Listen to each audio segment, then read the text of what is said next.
नमस्कार, knockingnewz.com में आपका स्वागत है। मैं हूं गिरिजेश वशिष्ठ। इस बार के चुनाव में आप देख ही चुके हैं कि जो नया गठबंधन बन रहा है पार्टियों का, उसने इसका नाम अपना रखा है गठबंधन का। जो उसका शॉर्ट फॉर्म है वो है इंडिया। यानी अब 2024 में मुकाबला होगा एनडीए बनाम इंडिया का। अभी तक सारी पार्टियां जब एकता कर रही थीं, इकट्ठी हो रही थीं, तो मोदी जी कहते थे एक अकेला सब पर भारी, संसद में खड़े होकर कहा था। और अब हालत यह है कि 38 पार्टियों का गठबंधन बना रही है बीजेपी। और इस गठबंधन की विशेषताओं पर आज हम चर्चा करेंगे कि उस गठबंधन में ऐसा क्या खास है जो अपने आप में कहता है कि मोदी जी 2024 को लेकर चिंतित हैं। कहीं मत जाइए, चैनल को सब्सक्राइब कर लीजिए। आज बहुत सारी ऐसी जानकारियां एक साथ आपको मिलेंगी जो कभी हो सकता है आपके जानकारी में आई ही ना हो। मैं अभी आया।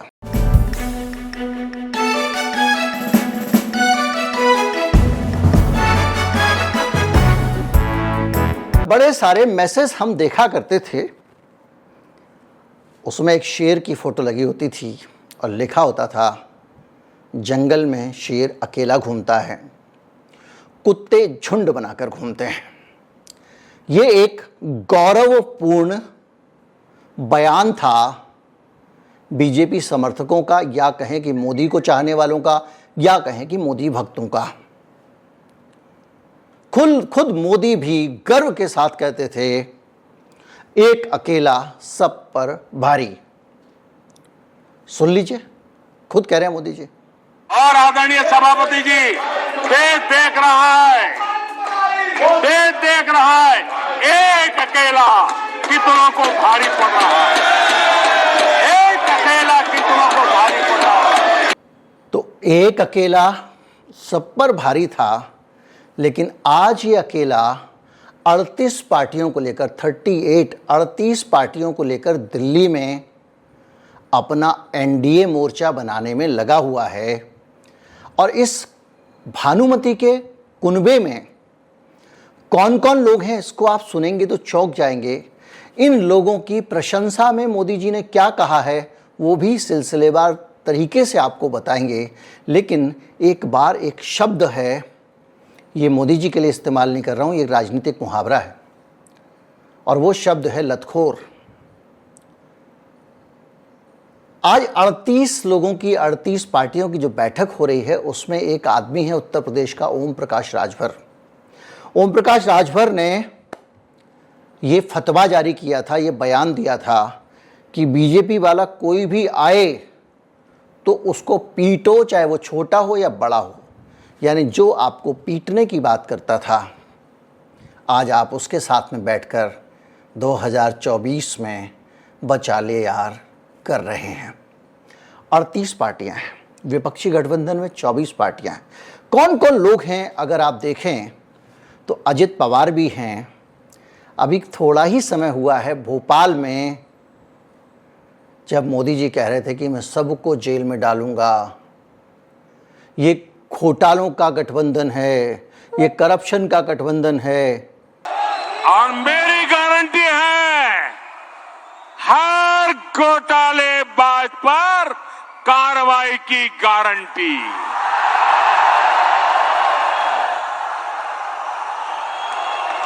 हर चोर लुटेरे पर कार्रवाई की गारंटी। तो वो अजित पवार का नाम ले रहे थे और कह रहे थे कि अजित पवार ने 70,000 करोड़ रुपए के आर्थिक अपराध किए हैं। एनसीपी ने 70,000 करोड़ रुपए के आर्थिक अपराध किए हैं। एनसीपी पर भी करीब 70,000 करोड़ रुपए के घोटालों का आरोप है। महाराष्ट्र स्टेट कोऑपरेटिव बैंक घोटाला, महाराष्ट्र सिंचाई घोटाला, अवैध खनन घोटाला, इनकी लिस्ट भी बहुत लंबी है। इन पार्टियों के घोटालों का मीटर कभी डाउन ही नहीं होता। अजित पवार के साथ जो लोग भी आए हैं उनके ऊपर भी बड़े बड़े घोटालों के आरोप रहे हैं और वो सब निश्चिंत हैं। मैंने आपको अपने वीडियो में बनाया था कि ये सब शरद पवार के कहने पर गए हैं, शरद पवार की चाल है। ये अपने दाग धोएंगे, वहाँ बीजेपी की लॉन्ड्री में शुद्ध होंगे और 2024 में हो सकता है कि बीजेपी के खिलाफ ही खड़े हो जाएं या उससे पहले महाराष्ट्र की सरकार अपने हाथ में ले लें। जहाँ तक सवाल है चिराग पासवान का और पशुपति पारस का, मोदी जी लगातार वंशवाद पे बयान देते रहे हैं और उन्होंने खुद जो वंशवाद की परिभाषा बताई थी वो ये बताई थी कि एक नेता का लड़का वो ही काम दोबारा करे तो वंशवाद है। एक आदमी अगर मंत्री बन गया, सांसद बन गया, उसका बेटा भी सांसद बनाया जाए तो ये वंशवाद है। और रामविलास पासवान के ये भाई और बेटे दोनों उसी वंशवाद का एक बहुत बढ़िया उदाहरण है। ये उस बैठक में मोदी जी की पार्टी में बैठकर ये मंत्रणा कर रहे हैं कि 2024 में मोदी जी को फिर से कैसे जिताया जा सकता है इन विपरीत परिस्थितियों में। अकाली दल बादल, जब आप अकाली दल बादल की बात करते हैं तो सबसे पहले आपके दिमाग में जो नाम आता है वो प्रकाश सिंह बादल के बेटे का आता है। और प्रकाश सिंह बादल का बेटा मुख्यमंत्री का उम्मीदवार है और एनडीए की बैठक में मोदी जी के साथ में बैठा हुआ है और आज वो 2024 में बीजेपी को बचाने की योजना पर मंत्रणा कर रहा है। इसके साथ साथ आप जनता दल एस की बात कर लें, जनता दल एस के अंदर का वंशवाद साफ साफ दिखाई दे रहा है। के चंद्रशेखर राव तेलंगाना के मुख्यमंत्री, उनकी जान खतरे में है। जान क्या, उनकी पार्टी खतरे में है और उनकी बेटी भी खतरे में है। खतरे में ऐसे है कि जो बीजेपी का सर्वे आया है उस सर्वे के हिसाब से के चंद्रशेखर राव कांग्रेस से चुनाव हार सकते हैं। तेलंगाना में कांग्रेस की सरकार बन सकती है। जब ये सर्वे आता है तो पार्टी के अंदर खलबली शुरू होती है और जिस के चंद्रशेखर राव से पार्टी चिढ़ती थी, ये वही के चंद्रशेखर राव हैं जो जाके ममता बनर्जी से मिले और देश भर में एक जमाने में जैसे चंद्रबाबू नायडू किया करते थे, अलग अलग पार्टियों को इकट्ठा कर रहे थे बीजेपी के खिलाफ। ये वही चंद्रशेखर राव हैं, के चंद्रशेखर राव हैं जिनकी बेटी को, के कविता को ईडी ने पूछताछ के लिए बुलाया और दिल्ली का जो शराब घोटाला है उसमें उसका नाम निकल आया है या जो भी कहे निकाल दिया गया है। जो आरोप के चंद्रशेखर राव पर था, जो दबाव के चंद्रशेखर राव पर था, वही दबाव दिल्ली में केजरीवाल पर है क्योंकि मनीष सिसोदिया और सत्येंद्र जैन अंदर जा चुके हैं। केजरीवाल का नंबर कभी भी आ सकता है या लाया जा सकता है, जाहिर बात है, तो ठीक से रहें। तो ये सारा मामला जो है अब एक तरफ हो गया है क्योंकि अमित शाह ने के चंद्रशेखर राव से मुलाकात की है, राजनाथ सिंह भी उनसे मिले हैं। अब बीजेपी चाहती है कि के चंद्रशेखर राव उनसे गठबंधन कर लें और के चंद्रशेखर राव क्यों मना करेंगे? उनकी बेटी जो है वो ईडी के कब्जे में है तो उसका भी क्या हो जाएगा? वॉशिंग मशीन में शुद्धता आ जाएगी, बीजेपी वॉशिंग मशीन में। वैसे ही जैसे अजित पवार गए हैं वहाँ जाकर पूरी शुद्धता का आनंद लेंगे और उसके बाद में वो जब चाहें वापस कर लेंगे। ऐसे ही सारे के सारे लोग भारतीय जनता पार्टी के आसपास इकट्ठे हैं। ये वो लोग हैं जिनको मोदी जी कह रहे थे कि हम एक के बाद एक अंदर डालेंगे। अगर आप थोड़ा और रिकॉर्ड में जाएं, हालत ये है कि भारतीय जनता पार्टी इतने सारे रिश्ते बना रही है, लेकिन एक बड़ा सवाल ये उठ रहा है कि क्या भारतीय जनता पार्टी इन सबको लोकसभा में सीट दे पाएगी, सीट शेयरिंग कर पाएगी? राजभर अगर आ रहे हैं उत्तर प्रदेश से तो कुछ सीटें तो मांगेंगे ना। जो सीटें उनके पास पहले से हैं क्या उतनी सीटों पर ही तैयार हो जाएंगे? उधर अजित सिंह के बेटे, हालांकि वो बार बार इनकार कर चुके हैं, लेकिन उनके भी पिछले चुनाव में उन्होंने अखिलेश यादव के साथ मिलकर कैंपेन किया था। उनके भी एनडीए में लाने की कोशिशें हो रही हैं, हालांकि वो इनकार कर चुके हैं, नहीं जाएंगे। लेकिन आप सीटें नहीं देंगे तो कोई आपके साथ नहीं आएगा। उसकी वजह है, हो सकता है ईडी वीडी के कारण जो आ सकता है तो आ जाए, क्योंकि आपके पास 2-3 उदाहरण हैं। आप मुकुल रॉय को लाए बंगाल में, अर्जुन सिंह को लाए, क्या हुआ? आखिर में वो बीजेपी छोड़ के चले गए क्योंकि उनको लगा कि कोई फ्यूचर इनके साथ नहीं है। तो जहां पर जो पार्टी जीतने वाली है उसको छोड़कर कोई आपके साथ आसानी से आता नहीं। महाराष्ट्र में भी एकनाथ शिंदे के साथ क्या हुआ? आज एकनाथ शिंदे को आप अपने इशारों पे नचा रहे हैं। आपने वहाँ का खजाना महाराष्ट्र का उठा के अजित पवार को दे दिया है। मध्य प्रदेश में ज्योतिरादित्य को आप ले तो आए हैं, लेकिन ज्योतिरादित्य जो है वो आपकी पार्टी में भी शामिल हो गया है। लेकिन क्या उनका भविष्य सुरक्षित है, इसके बारे में खुद ज्योतिरादित्य भी कुछ नहीं कह सकते हैं। उधर टीएमसी में दिनेश त्रिवेदी होते थे, पहले रेल मंत्री थे, याद कीजिए, उनको भी ले आए थे, आखिर में वो भी कोने में हैं। तो दरअसल होता क्या है कि कुछ लोगों की ना एक आदत होती है शॉपिंग करने की, अच्छी अच्छी चीज़ें खरीद के लाओ, फिर जिस दिन खरीद ली उस दिन उनका मन भर जाता है, फिर वो कोने में पड़ी रहती हैं, घर के कोने में। तो वैसी वाली स्थिति बीजेपी की हो गई है। लेकिन मसला ये है कि 38 लोगों को आपको अकोमोडेट करना है। 4 दिन पहले तक आप कहते थे कि एक अकेला सब पर भारी, और अब आप 38 की फौज जुटा चुके हैं 24 के मुकाबले।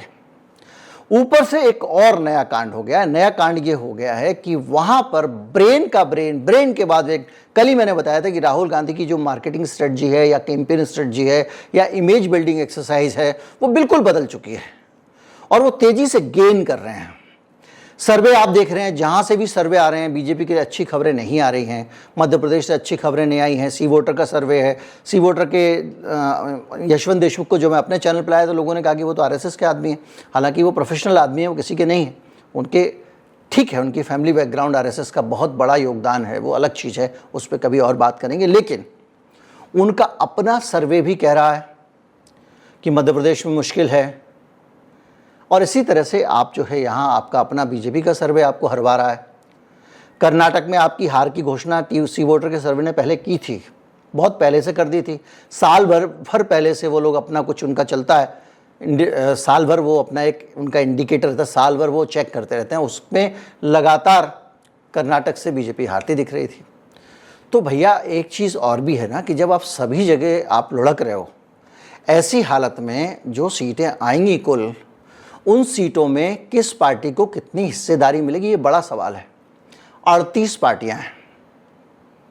अगर आप 37 पार्टियों को एक एक सीट देते हो, जो कि संभव नहीं है, इसमें सब एक सीट मांगने वाले हो ही नहीं सकते हैं, लेकिन फिर भी तो आपकी 37 सीटें ऐसी हैं जिन पे बीजेपी को चुनाव छोड़ना पड़ेगा।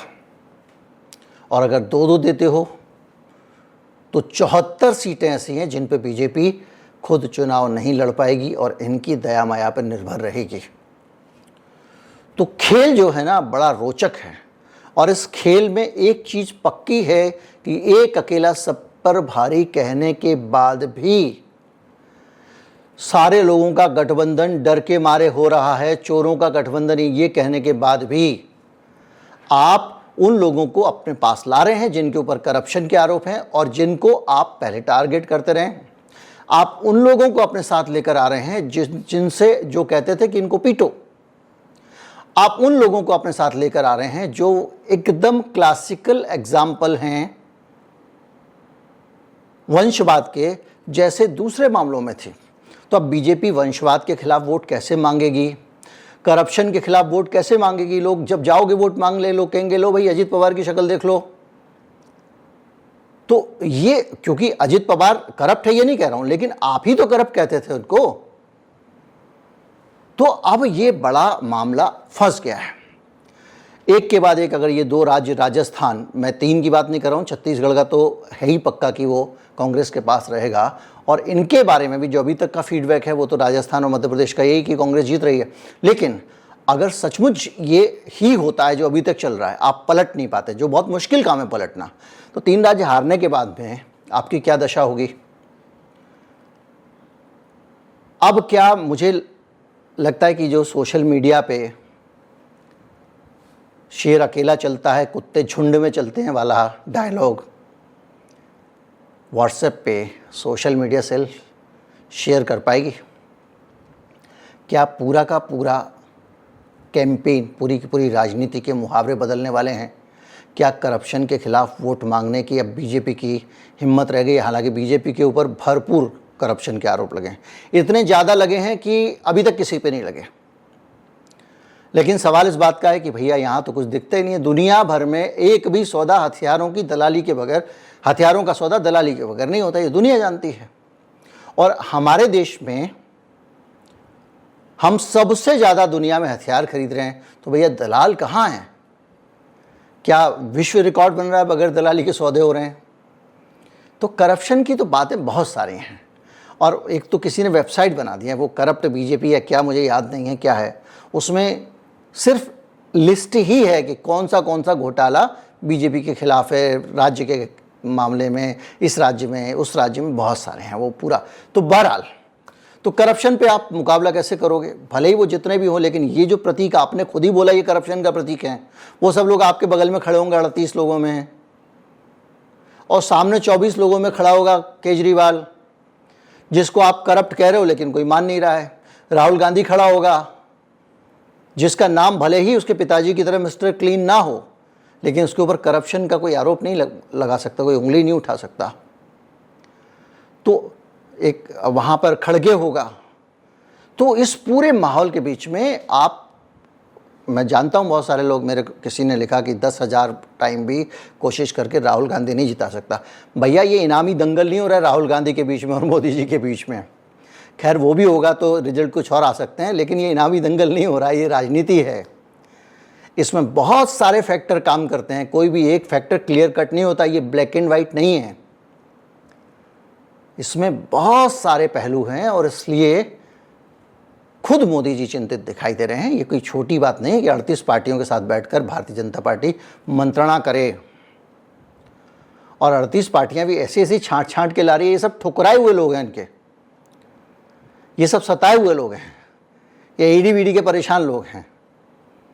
खैर जो भी है, अभी आने वाला समय बहुत, अभी 24 बहुत दूर है, पास नहीं है, उसको 5 साल दूर मान के चलिए, क्योंकि हर रोज़ घटनाक्रम बदल रहा है, नई नई चीज़ें आ रही हैं।